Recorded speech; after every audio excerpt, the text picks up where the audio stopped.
আসসালামু আলাইকুম। সবাই কেমন আছেন? আর গতকালকে রাতে কিন্তু ঝড় হয়েছে।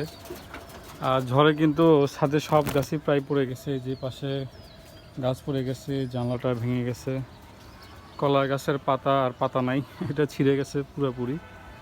আর এই যে গাছটা হেলে গেছে। ওই পাশে অনেকগুলা গাছ হেলে গিয়েছিল, সেইগুলা ঠিক করে দিয়েছি। এই যে এটা এখনও তো হেলে আছে, যে বড়ই গাছ।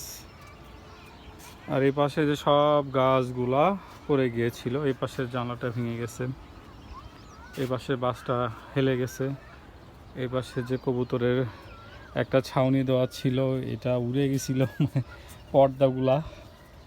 আর এই গাছটা একদম বাতাসে ঠেলে অনেক দূর নিয়ে গেছিলো, এটা আমি আবার পরে ঠিক করে দিলাম। তো এখন এই যে জানলাটা একটু নষ্ট হয়ে গেছে, এটা একটু ঠিক করে দিব। আর এই পাশে যে জাম্বুরা গাছটা রয়েছে, এটা এই তার কাটা দিয়ে এটার সাথে বেঁধে দিব, যেন আর নড়ানড়ি না করতে পারে। আর এখানে দেখেন কি সুন্দর কিন্তু টমেটো ধরেছে, তাই না? বাহ, এটার শেপটা কিন্তু অনেক সুন্দর। নিচে কিছু হয় নাই, কিন্তু অনেক সুন্দর, অনেক সুন্দর। আলহামদুলিল্লাহ।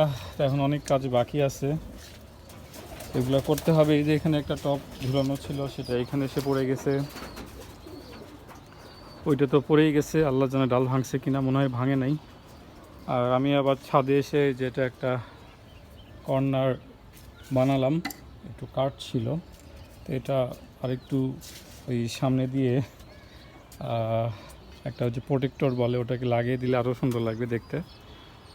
তো সবাই ভালো থাকবেন। আর যেহেতু এখন ঝড় বৃষ্টি হচ্ছে, ছাদের গাছগুলোকে সুন্দর করে রাখবেন, কারণ ভেঙে গেলে আসলে গাছগুলোর ক্ষতি হবে। পড়ে গেলেও কিন্তু অনেক ফল পড়ে যাবে, যেখানে কিন্তু মালটা অনেক ধরেছিল, পড়ে গেছে, আল্লাহ জানে কী অবস্থা আর কি। তো সবাই ভালো থাকবেন। আসসালামু আলাইকুম।